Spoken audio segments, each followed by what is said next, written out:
de la sécurité, du vrai bonheur. Un peuple qui soupirait après un changement parce qu'il était fatigué d'être dompté, dominé, écrasé. Il voulait un sauveur, il voulait un libérateur. Cette soif, malheureusement, ne les a pas amenés dans une bonne direction.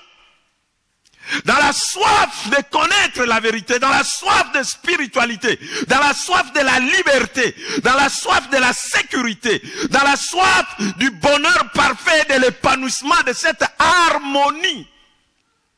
Ce peuple s'est accroché aux traditions. Ils se sont accrochés à toutes sortes de traditions et coutumes,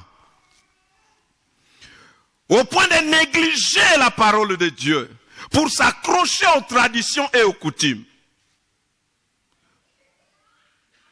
Ils voulaient le bonheur, ils cherchaient la paix du cœur, ils voulaient connaître et expérimenter l'amour véritable, mais ils les cherchaient aux faux endroits, pas là où ils devaient le chercher. Ils se sont accrochés à la religion,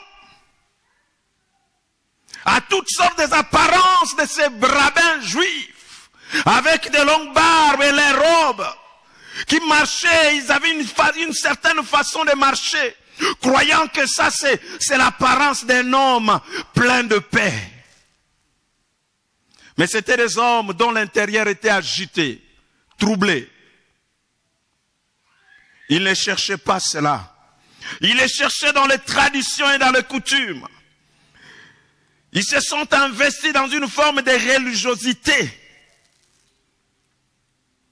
Le problème de Jésus, c'est qu'il savait que ces gens avaient soif.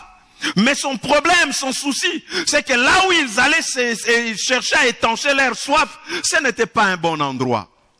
Ce n'était pas l'endroit approprié. C'est pourquoi chaque fois qu'ils essayaient d'étancher leur soif dans la religion, ils se retrouvaient encore en ayant encore plus soif. Chaque fois qu'ils essayaient par des traditions et par des coutumes à étancher leur soif, à trouver le vrai bonheur, ils en avaient encore et encore besoin. Parce que ces choses ne pouvaient pas étancher leur soif. Ils ont cru qu'en s'amusant, en célébrant pendant 7 jours cette fête des tabernacles, nous allons boire, au moins nous allons essayer un peu d'oublier. Mais après avoir bu, après avoir chanté et dansé, ils se sont rendus compte que la réalité est toujours là. Rien n'a changé. Que la réalité est toujours là. Rien n'a changé. Le cœur a toujours soif. Les douleurs sont toujours là. Ces dons cherchés, on ne les trouve pas.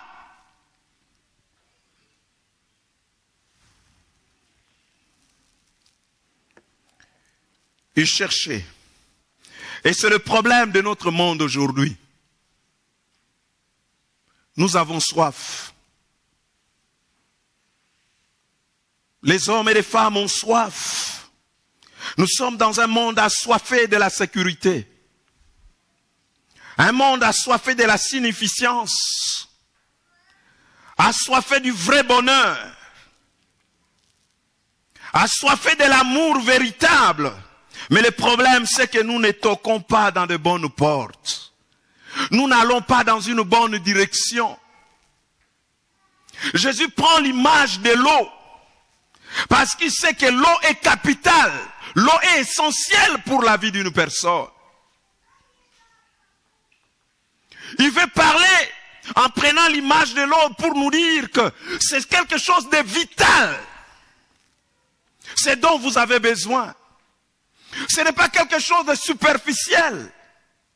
Vous avez besoin de l'essentiel, de quelque chose de vital, dont vous ne pouvez pas vous en passer et espérer vivre.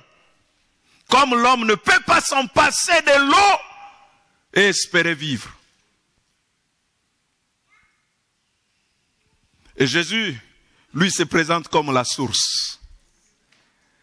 La source intarissable.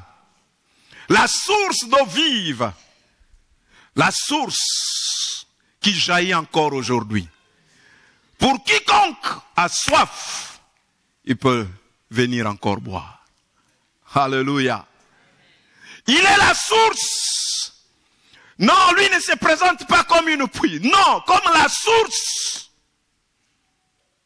La source de vrai bonheur. La source de la véritable paix. La source de vraie joie. La source de l'amour parfait. Car sans lui, l'amour n'a pas de sens. L'amour véritable se trouve en lui. Alléluia. Mais très souvent, nous avons toqué là où il ne faut pas. Nous avons pensé très souvent que l'argent nous apportera les bonheurs dont nous avons besoin. Mais il suffit de l'avoir pour se rendre compte que l'argent ne répond pas à tout.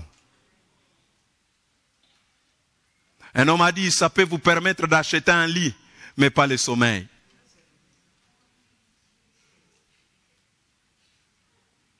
Mais pas le sommeil. L'argent. Ça peut vous permettre de bien vous habiller, d'avoir cette apparence agréable. Quand vous passez, les compliments tombent de partout. Quand vous passez, tous les hommes tournent la tête. Mais ça ne peut pas racheter la santé.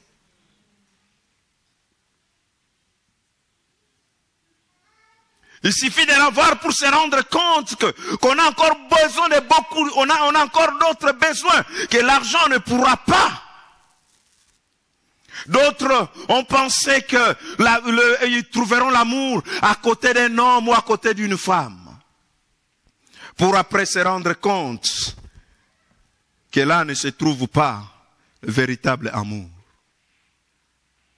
Car que des déceptions et des larmes. Celui qui hier te disait, sans toi je ne peux pas vivre. Mais aujourd'hui, il te prend comme son sac de boxe. C'est lui qui aujourd'hui, quand il te regarde, dit, je ne veux plus te sentir. Pour se rendre compte que ce n'est pas ça l'amour. Beaucoup ont essayé dans ce besoin d'affection, dans ce besoin d'affection, de vouloir être aimé. Ils se sont accrochés à toutes sortes de choses. Croyant qu'en allant ou en sortant avec un homme ou une femme, il trouvera le bonheur.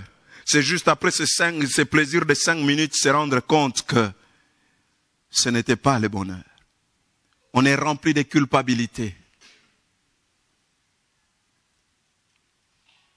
Le cœur commence à souffrir. On se sent soi-même sale. Les hommes pensaient qu'ils trouveront ces bonheurs en se lançant dans toutes sortes de drogues. De cigarettes, des drogues, croyant que oui, ça peut vous amener quelquefois dans certains nuages. Mais pour combien de temps? Pour qu'après vous réalisez qu'au fait, rien n'a changé. Mais par contre, toutes ces choses, au lieu de vous amener dans le vrai bonheur, ça creuse davantage le trou de votre malheur et de votre perdition. Et vous vous rendez compte que vous ne faites que ruiner, vous vous ruinez davantage, que vous êtes en train davantage de détruire votre santé, que davantage vous êtes en train de vous tuer vous-même, sans se rendre compte. Mais cette soif est tellement forte que quelquefois vous prenez la décision de ne plus le prendre, mais vous vous retrouvez en train de la prendre encore parce que la soif est encore là. C'est ce que Jésus a dit à la femme samaritaine. Quiconque boit de cette eau aura encore soif. Aura encore soif. Aura encore soif.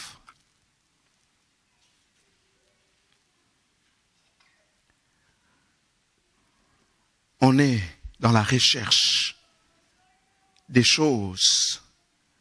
On se lance, on se donne à des choses éphémères, passagères. de quoi votre cœur a soif.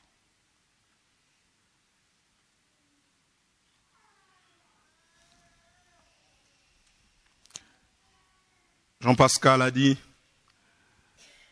le cœur de l'homme a un vide. Ce mathématicien a dit, le cœur de l'homme a un vide. Et ce vide a la forme de Dieu. Vous pouvez mettre tout ce que vous voulez là-dedans. Si ce n'est pas Dieu, ça ne sera pas rempli. Le vide restera. Ce que vous mettrez va tomber et partir. Mais le vide reste toujours là. Frères et sœurs, bien-aimés, j'aimerais nous dire encore ce soir, nous avons besoin de Jésus. Plus que tout, nous avons besoin de Jésus. Au-delà de tout, nous avons besoin de Jésus. Malgré tout, nous avons besoin de Jésus. Nous avons besoin de Jésus dans nos vies. Nous avons besoin de Jésus dans nos foyers. Nous avons besoin de Jésus dans nos familles. Nous avons besoin de Jésus dans nos domaines, dans nos affaires, dans nos projets. Nous avons besoin de Jésus. À chaque heure qui passe, nous avons besoin de lui. Chaque seconde qui passe, nous avons besoin de Jésus. Chaque minute qui passe, nous avons besoin de Jésus. Nous le voulons. Nous avons besoin de lui. Nous pouvons faire semblant, mais nous nous trompons nous-mêmes. Car au plus profond de nous-mêmes, notre esprit crie, notre âme réclame Jésus. Car il sait que le vrai bonheur se trouve en lui. Nous pouvons faire semblant. Nous nous accrochons à la religion, quelquefois pour essayer de calmer notre conscience. Allons quand même dimanche à l'église. Mais ça, ce n'est pas ça ce qu'il faut. Ça, ce sont des citernes crevassées qui n'ont point d'eau. C'est de Jésus que nous avons besoin. Et non pas d'une religion. Même pas d'une dénomination quelconque. Mais nous avons besoin de Jésus. Amen. C'est de lui que nous avons besoin. Car c'est lui que notre cœur réclame. C'est auprès de lui et lui seul que nous pouvons...